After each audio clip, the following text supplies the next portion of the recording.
السلام عليكم الإخوان والأخوات، كيف الحال والأحوال؟ كنتمنى تكونوا بخير وعلى خير، وهذا الفيديو أكون في صحة جيدة. تزامنا مع هذه الأزمة الخانقة بين الجزائر وفرنسا، في هذا الوقت كيخرج سفير فرنسا في المغرب في إذاعة رسمية وكيتكلم مع المغرب وكيتكلم ما بعد الزيارة ديال ماكرون. شنو دارت فرنسا من بعد الاعتراف ديالها بمغربية الصحراء؟ قال مجموعة من النقاط مهمة خطر نركزوا عليها. قال بعجاله، قال انهم تكلموا مع الدول الاوروبيه، تكلموا مع بزاف الدول الاوروبيه حول هذه القضيه، يعني كاين هناك خدمه. ثانيا انهم يعني تصدر مرسوم جميع المؤسسات والادارات في فرنسا انهم يعتمدوا خريطه المغرب كامله. ثالثا ماكرون امر السفير ووزير خارجيه انهم يلتحقوا بالصحراء المغربيه في العيون الداخله ويمشيوا يكتشفوا تما بعض الامور. والنقطه بطبيعه الحال الرابعه انه تكلم على كاس العالم، قال شي امور كاس العالم خليكم اكتشفوا التصريحات ديالو، تصريحات مهمه وقويه في هذا التوقيت بالضبط. في اخر الفيديو غنناقشوا باش غتفيدنا هاد فرنسا كاع بهذا الاعتراف ديالها، لانه اعتراف وراه شي حوايج اخرى، واش هديه او مرغومه على هذا الاعتراف هذا. هادشي نناقشوا في اخر الفيديو. بطبيعه الحال حتى اول مره يسعدنا ديروا واحد لايك واشتراك، وشكرا بزاف الناس كيديروا لايك قبل ما نسالي الفيديو. اجي في الاخير نناقشوا باش غتفيدنا فرنسا كامله. Je pense que c'était une visite tout à fait historique, bien sûr pour les relations entre le Maroc et la France. Ça résonne avec en quelque sorte l'ADN de cette chaîne qui était de porter au-delà du Maroc et de la France une voix singulière, une voix spécifique. Donc c'est pour ça que je suis particulièrement content d'être là. Le terme historique, il est souvent employé un peu à tout bout de champ, il peut être un peu galvaudé, mais je crois que dans ce qui nous rassemble désormais, il y a vraiment un avant et un après cette visite. L'avant, c'est une période où, de manière imperceptible d'abord et puis inquiétante ensuite, on avait fini par commencer à se perdre. Alors, quelles sont les raisons? Sans doute, on n'a pas vu les changements qui s'opéraient chez l'un et chez l'autre, on s'est laissé aller par les habitudes, mais on s'est retrouvé dans une situation qui était préoccupante. Et puis, il y a eu la volonté de faire changer les choses et d'une certaine manière de mettre à profit cette période blanche pour réfléchir à ce qui se passait et essayer de se projeter vers l'avenir pour écrire une nouvelle histoire. Sa Majesté le Roi a évoqué un livre. Et c'est bien cela dont il s'agit aujourd'hui, avec de très nombreux chapitres. On va en parler, mais qui ont commencé d'être écrits il y a 6 semaines quand le président de la République est venu ici. Pour le président, il y avait eu évidemment les mots qu'il a adressés à Sa Majesté le 30 juillet et puis la réponse de Sa Majesté le lendemain. Mais à Rabat, c'était plus que des mots, c'était cette fois-ci des images. Il s'est trouvé en situation avec un accueil extraordinaire et avec un contact de proximité, bien entendu, avec le souverain, mais aussi avec le peuple marocain.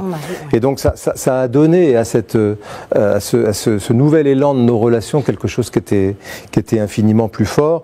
Il a ressenti qu'il se passait quelque chose d'unique. Et qu'en quelque sorte des pays proches, presque des pays frères se retrouvaient. Et pour ne pas être trop long sur cette question, moi ce qui m'a beaucoup frappé, c'est les Français, c'est la réaction des Français. Bien entendu, celle des Marocains a été tout à fait remarquable, mais j'ai vu les Français qui étaient malheureux avant, parce qu'ils sentaient qu'ils étaient mal dans leur peau en quelque sorte, notamment ceux qui vivent ici. Et puis ces 3 jours ont remis chacun d'accord avec lui-même, en tout cas ceux qui tiennent à la relation franco-marocaine, ils sont très nombreux. Et le président de la République a eu ces mots qui auraient pu être pris pour de l'humour, mais qui disaient beaucoup de choses. Il a dit désormais on peut être en même temps français et marocain. Il n'y a que du bonheur à être comme ça. Il l'a dit aux Français à l'ambassade. Et derrière la boutade, parce qu'il se citait un peu lui-même, ça disait beaucoup de choses sur la manière dont tout ça a été accueilli et dans la manière dont on est entrés tous ensemble dans cet après la visite. Question essentiel.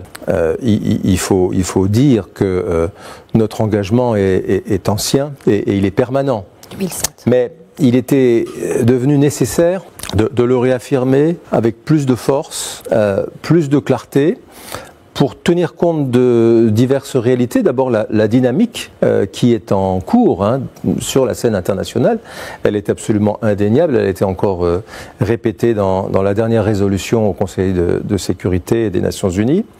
Et ensuite, tous les enjeux de sécurité, de développement qui sont liés à ces régions et qui justifient évidemment de réaffirmer avec encore plus de force notre soutien. Il l'a dit, bien entendu, à Sa Majesté en premier lieu, le 30 juillet, mais c'était important de le redire devant le Parlement qui représente la société marocaine dans sa diversité. Le premier mouvement pour cette question, c'est vraiment de rendre concret cette position politique. Et deux illustrations, je crois, qui n'ont échappé à personne, ont été mises en œuvre très vite. D'abord, la carte a été modifiée. C'est pas tous les jours que le ministère des Affaires étrangères modifie la carte d'une région ou d'un pays. Ça se fait dès le lendemain. Elle traduit désormais visuellement notre nouvelle position. Et c'est très bien comme ça. Ces dernières semaines, des instructions ont été données à toutes les administrations, à tous les ministères, pour que la carte du ministère des Affaires étrangères soit évidemment la carte de toutes les administrations françaises. La deuxième illustration, c'est que le président de la République et le ministre des Affaires étrangères ont demandé à l'ambassadeur de France au Maroc, à votre serviteur, de se rendre rapidement dans la région de la Aïoun, dans la région de Dakhla, pour avoir des contacts avec toutes les personnalités locales. C'est la première fois qu'un ambassadeur de France au Maroc faisait une visite officielle. Je l'ai fait avec beaucoup de collaborateurs de l'ambassade et elle a été couverte par la presse. C'était un geste évidemment qui était la conséquence de cette position nouvelle. Et sur le plan européen, nous avons déjà eu des échanges avec de nombreux pays. J'ai vu que certains d'entre eux, coïncidence ou pas, ont déjà évolué dans leur position sur la question du Sud et sur la scène internationale multilatérale, si je puis dire, des Nations Unies. La résolution a été très bonne, celle d'il y a quelques jours, et nous continuons avec nos principaux partenaires à imaginer, mais en liaison parfaite avec évidemment le Maroc, quelles pourront être les prochaines étapes pour faire en sorte que cette dynamique se transforme finalement dans ce que le président de la République a appelé de ses voeux, une solution durable, juste, sur la seule base possible, qui est le plan d'autonomie marocain. C'est ce qu'il a dit, c'est ce qu'il a écrit, et c'est sur les bases sur lesquelles nous travaillons. Ces derniers mois, tout ce qui se passait là-bas, tout ce que le Maroc y fait, tout ce qui émerge, mais on travaillait jusque-là sur la base en quelque sorte de statistiques, de chiffres, parfois une photo ou quelque chose. Là, j'ai pu voir de mes yeux cette réalité que dès le mois de février, d'ailleurs notre ministre des Affaires étrangères avait souhaité encourager, c'est-à-dire le développement économique et social de ces régions au bénéfice des populations. J'ai vu, nous avons passé un peu plus de 2 jours, sortir de terre, enfin déjà très avancés, des projets très conséquents sur des questions essentiel pour le Maroc, mais pour ces régions, mais aussi pour nous, dans le domaine des énergies renouvelables, dans le domaine de la gestion et donc du dessalement des eaux, dans le domaine productif, de la pêche, de l'agriculture. J'ai vu aussi le port de Dakhla Atlantique qui est déjà très avancé et qui va être un hub stratégique, notamment vers l'Afrique enclavée et l'Afrique atlantique, les pays du rivage atlantique. Donc j'ai pu voir ça et ça m'a conforté, s'il en était besoin, dans la conscience de toutes les opportunités qu'il peut y avoir pour accompagner ce mouvement. Il s'agit encore une fois pas de le susciter, il existe déjà, mais nos entreprises sont déjà présentes pour certaines d'entre elles, d'autres sont évidemment invitées, incitées par le gouvernement et par l'ambassade à aller voir ce qui s'y passe et à y joindre leurs efforts, mais aussi, et je voudrais conclure là-dessus, des instructions ont été données pour que les instruments financiers de l'État puissent accompagner ce mouvement des entreprises en leur apportant les éléments de confort dont elles pourraient avoir besoin dans les projets dans ces régions. L'Agence française de développement, oui, dont le Maroc est le premier partenaire, va voir son mandat élargi pour pouvoir intervenir aussi dans ces régions. Le directeur général de l'agence sera là au tout début de l'année. Nous avons prévu de nous retrouver à Dakhla, je crois. Et donc voilà, nous souhaitons vraiment joindre le geste à la parole, aussi auguste qu'ait été la parole, celle du président lors de sa visite officielle, pour montrer que la France va au bout de son expression politique et essaye de toutes les manières possibles d'accompagner un mouvement qui est un mouvement marocain, mais qui, à la fin, j'en suis convaincu, profitera au-delà des populations locales à une région qui a bien besoin de développement et qui a le potentiel pour le faire. D'abord, ce que dit cette séquence, ce que disent à peu près tous les accords ou les contrats qui ont été signés, c'est que plus que jamais, nous avons besoin l'un de l'autre. Et sur la base que vous avez indiquée, qui est une base d'égalité, pourquoi est-ce que nous avons besoin l'un de l'autre? Parce qu'il y a deux challenges qui se présentent à nous de manière vraiment immédiate. Le premier, c'est d'éviter que nos économies, qui sont des économies de taille moyenne, se trouvent ballottées par le jeu des grandes puissances qui, à l'Est et à l'Ouest, maîtrisent aujourd'hui le nouveau cours de la mondialisation, qui est plutôt une régionalisation, et qui n'ont aucune intention de faire de la place à quiconque d'autre, ou de laisser je ne sais quel espace. Et donc, en renforçant encore une intégration qui existe déjà, nous sommes plus forts et nous pouvons faire pièce à de grands acteurs de la scène mondiale économique qui, encore une fois, n'ont pas l'intention de nous laisser notre place. Ensuite, on voit bien que le grand enjeu de demain, mais demain de manière très proche, c'est évidemment l'Afrique subsaharienne. Et de ce point de vue, le Maroc, par sa place, par les stratégies qu'il développe déjà depuis des années, est un acteur majeur de tout ce qui se fait et se fera en Afrique subsaharienne. Et cet axe vers le sud est également une manière d'intégrer autant que faire se peut, évidemment avec le concours des économies et des nations africaines, un ensemble qui soit susceptible, là encore, de peser dans la mondialisation face aux grands ensembles que peuvent être la Chine d'un côté et les États-Unis de l'autre. Ensuite, la caractéristique des accords qui ont été signés, c'est d'avoir misé, en tout cas, sur le Maroc sous la forme d'investissement. Là, je reviens il y a 1 heure de Tangemed, qui est bien entendu un projet qui a été conduit, une vision de Sa Majesté, conduit par des entreprises marocaines, qui est un succès extraordinaire, puisque chacun le sait, c'est non seulement le premier port d'Afrique, mais c'est le premier port de tout le pourtour méditerranéen. Et il est rentré dans le top 20 mondial il y a quelques temps. Et il progresse sans arrêt. Or, ce que nous avons su faire, c'est dans l'arrière-pays, si je puis dire, de Tangemed, établir une usine Renault, qui est une des plus performantes au monde, et l'usine Peugeot Stellantis, qui est à Kenitra, envoie les véhicules qu'elle produit également à Tangemed. L'association de l'industrie française et des infrastructures marocaines a fait du Maroc aujourd'hui le premier exportateur au monde d'automobiles vers l'Union européenne. Et donc ce schéma-là, nous avons l'intention, en tout cas nos grandes entreprises, avec le soutien de l'État, ont l'intention de le reproduire dans des tas de domaines nouveaux, en particulier l'énergie, en particulier le ferroviaire. Et dans tous ces domaines-là, c'est d'abord au Maroc que nos entreprises placent leur technologie, leurs capitaux, c'est là qu'elles créent de l'emploi, c'est là qu'elles paieront de l'impôt, c'est de là qu'elles exporteront. Donc on est vraiment dans quelque chose qui n'est pas du commerce. D'ailleurs, notre balance avec le Maroc est à peu près équilibrée.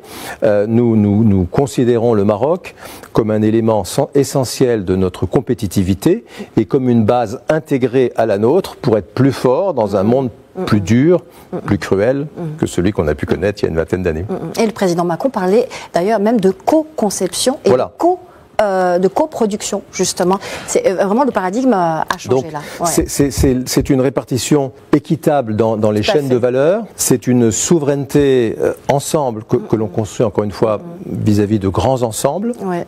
C'est aussi investir beaucoup dans le capital humain des jeunes Marocaines et des jeunes Marocains pour construire quelque chose qui nous permette d'affronter finalement le XXIe siècle avec optimisme et des chances de s'en sortir ensemble par le haut. Il faut vraiment se réjouir que la FIFA ait choisi le Maroc pour la Coupe du Monde 2030.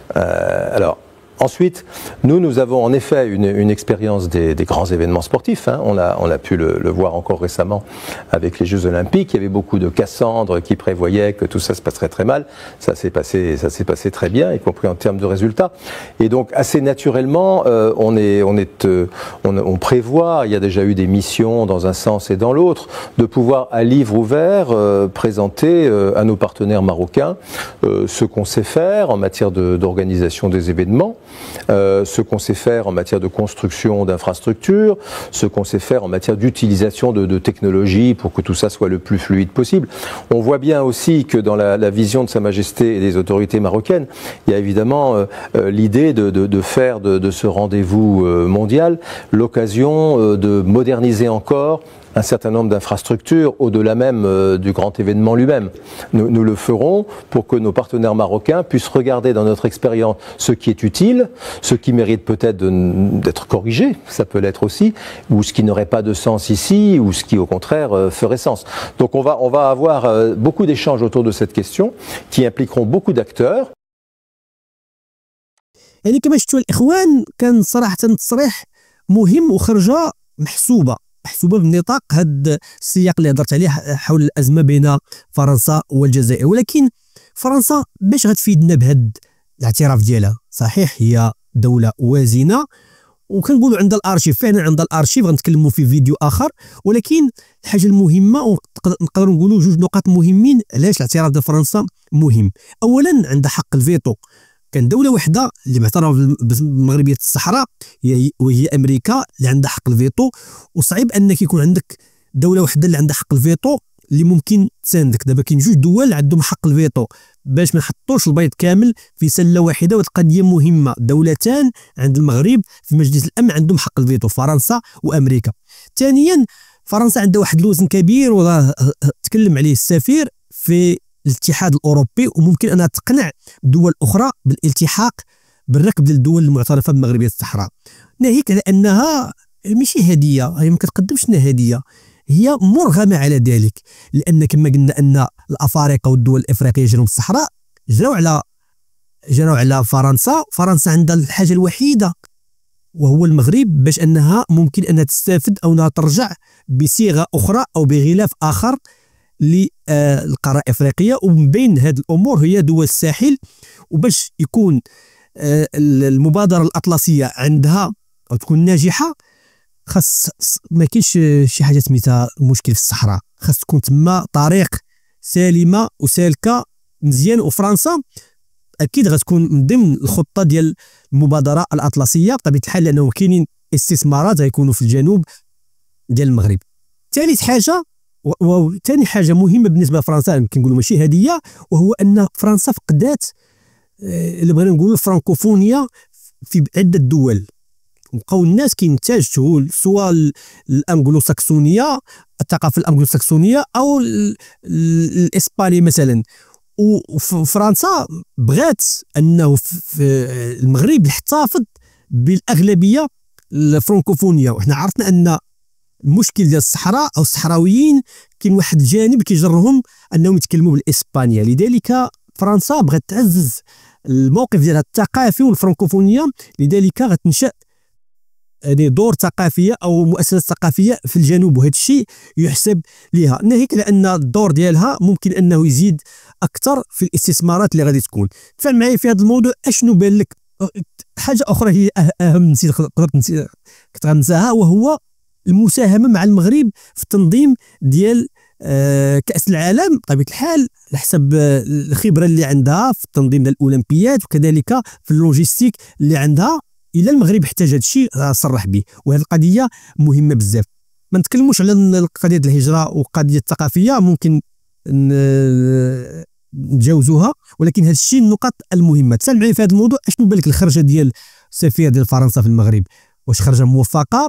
واش كانت بسبب الازمه مع الجزائر، او كانت هذا الشيء محضر له؟ وتفاعل معايا قول لي شنو بان لك في المسانده ديال فرنسا للمغرب في هذه القضيه. ممكن انها دير شي خدمه اخرى او شي نقاط اخرى ما قلتهمش انا في هذا الفيديو. تفاعل معايا في هذا الموضوع، وشكرا للناس اللي بقاو معنا حتى هذه اللحظه، وخصوصا اللي داروا لايك قبل هذا الفيديو. اللقاء فيديو اخر ان شاء الله. تهلا.